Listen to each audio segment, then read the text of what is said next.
दुनिया के कई शहर स्मॉग से जूझते हैं। दिल्ली में तो लगातार स्थिति बुरी बनी रहती है। ऐसी प्रदूषित हवा में सांस लेना सेहत के लिए हानिकारक है। पुणे भी उन जगहों में से एक है जहां इस समस्या का समाधान खोजा जा रहा है। ये भारत के सबसे महत्वपूर्ण औद्योगिक केंद्रों में से एक है। फिर भी देश के कई शानदार ग्रीन प्रोजेक्ट्स यहां चल रहे हैं, जैसे कि वन अर्थ कैंपस। ये अक्षय ऊर्जा कंपनी सुज़लोन अर्थ का मुख्यालय है। भारत में कांच की ऊंची इमारतें बनाने का बहुत चलन था और उनके लिए बहुत अवसर भी थे, लेकिन तब कंपनी के चेयरमैन और मैनेजमेंट ने फैसला किया कि वो पारंपरिक निर्माण क्यों करें। अक्षय ऊर्जा कंपनी होने के नाते उन्होंने कुछ ऐसा रचने की ठानी जो सबके लिए मिसाल हो, और यहीं से सारी कहानी शुरू हुई।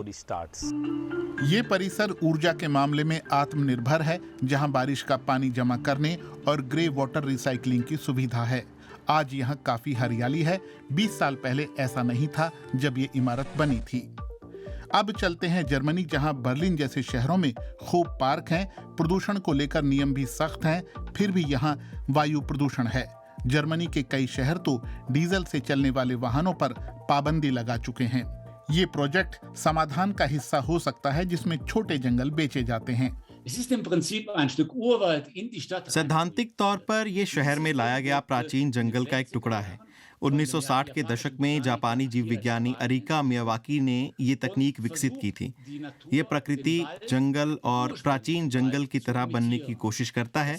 यानी ये शहरों में अमूमन पाए जाने वाले अकेले पेड़ों की तरह नहीं, बल्कि पेड़ों के एक समूह की तरह होता है, और इसके बहुत फायदे हैं। जैसे कि यहाँ कोलोन में एक रियल एस्टेट कंपनी ने खाली पड़ी जमीन पर छोटा जंगल बसाने का फैसला किया है। हमारे लिए छवि जरूरी है, और यहाँ रहने वालों के लिए भी। अगर जगह दिखने में अच्छी होगी तो यहाँ रहना भी खुशनुमा होगा। मैं अंदाजा लगा सकता हूँ कि कई कंपनियाँ हमारी तरह ये काम करेंगी। कई रियल एस्टेट प्रोजेक्टों में सतह पर सजावटी बगीचे बनाए जाते हैं। वह गलत है, उनसे कोई फायदा नहीं।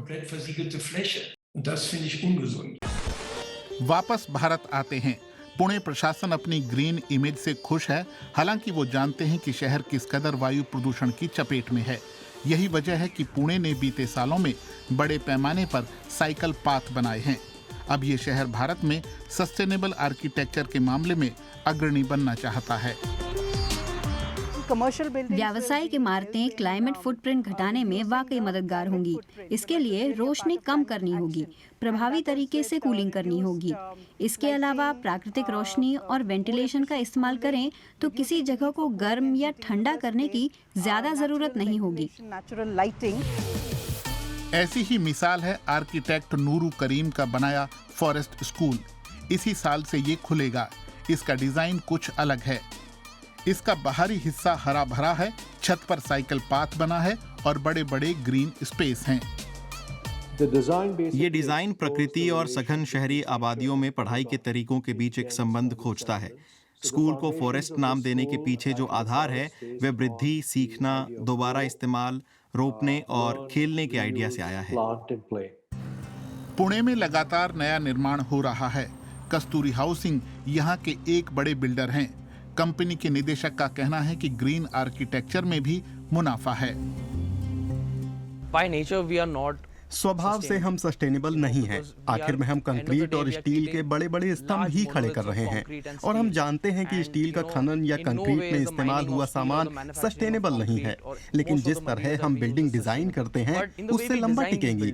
ऐसा करने का एक तरीका है कि हम ज्यादा से ज्यादा रोशनी को अंदर आने दें। इसके लिए हम छत से फर्श तक लंबी खिड़कियां बनाते हैं, ताकि खूब हवा और प्राकृतिक रोशनी अंदर आए। इससे एयर कंडीशनर और कृत्रिम रोशनी की जरूरत कम कर सकते हैं। and for artificial lighting.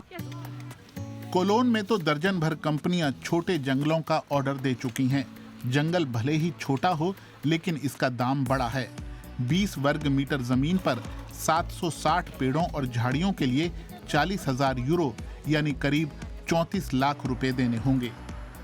लेकिन ये यहाँ रहने वालों के लिए भी अच्छा है और कंपनी के निवेशकों के लिए भी।